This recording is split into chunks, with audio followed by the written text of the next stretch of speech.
जय श्री कृष्णा। आपका हमारे चैनल पे स्वागत है। आज मैं आपको बताऊंगी कि जिस रात कृष्ण जी का जन्म हुआ था उस रात 5 क्या अनोखी घटनाएं हुई थी। श्री कृष्ण का जीवन ही संघर्ष से शुरू हुआ, लेकिन इसकी शिकन कभी उनके चेहरे पे नहीं दिखी। वह हमेशा मुस्कुराते हुए बंसी बजाते रहते थे और दूसरों की समस्याओं को मुस्कुराते हुए सुलझाते थे। ऐसे मुरली मनोहर के जन्म की रात 5 अनोखी घटनाएं हुई थी। आइए इनके बारे में विस्तार से जानते हैं। पहली घटना, नींद में वसुदेव कर गए महान कांड। जब कृष्ण का जन्म हुआ तो जेल के सभी संतरी योग माया द्वारा गहरी नींद में सो गए। इसके बाद बंदी गृह का दरवाजा अपने आप ही खुल गया। उस वक्त भारी बारिश हो रही थी। वसुदेव जी ने नन्हे कृष्ण को एक टोकरी में रखा और उसी भारी बारिश में टोकरी को लेकर वह जेल से बाहर निकल गए।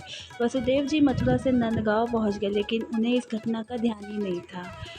दूसरी घटना, यमुना का उफनता जल हुआ शांत। श्री कृष्ण के जन्म के समय भारी बारिश हो रही थी। यमुना नदी उफान पर थी। वसुदेव जी कन्हैया को टोकरी में लेकर यमुना के नदी में प्रवेश कर गए और तभी चमत्कार हुआ। यमुना के जल ने कन्हैया के चरण छुए और फिर उसके बाद जल के 2 हिस्से हो गए और इस पार से उस पार रास्ता बन गया। इसी रास्ते से वसुदेव जी गोकुल पहुंच गए।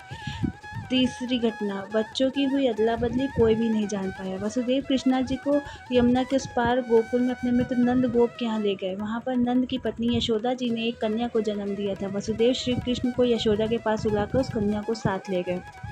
चौथी घटना, नंद राय ने किया स्वागत। कथा के अनुसार नंद राय जी के यहाँ जब कन्या का जन्म हुआ तभी उन्हें पता चल गया था कि वसुदेव जी कृष्ण को लेकर आ रहे हैं। तब वह अपने दरवाजे पर खड़े होकर उनका इंतजार करने लगे। फिर जैसे ही वसुदेव जी आए, उन्होंने अपने घर जन्मी कन्या को गोद में लेकर वसुदेव जी को दे दिया। हालांकि इस घटना के बाद नंद राय और वसुदेव दोनों ही सब कुछ भूल गए थे और यह सब कुछ योगमाया के प्रभाव से हुआ था। पांचवी घटना, देवी विंध्यवासिनी का प्रकाट। वसुदेव जी नंद बाबा के घर जन्मी कन्या यानी कि योग माया को लेकर चुपचाप मथुरा के जेल में वापस लौट गए। बाद में जब कंस को देवकी की 8वीं संतान के जन्म का समाचार मिला तो वह कारागार में पहुंचा। उसने उस नवजात कन्या को पत्थर पर पटककर जैसे ही मारना चाहा, वह कन्या अचानक कंस के हाथों से छूटकर आकाश में पहुंच गई और उसने अपना दिव्य स्वरूप प्रदर्शित कर कंसवध की भविष्यवाणी की। इसके बाद वह भगवती विंध्याचल पर्वत पर वापस लौट गई और विंध्याचल देवी के रूप में आज भी उनकी पूजा आराधना की जाती है। अगर आपको मेरा वीडियो पसंद आया हो तो please like, share and subscribe कीजिए। जय श्री कृष्णा।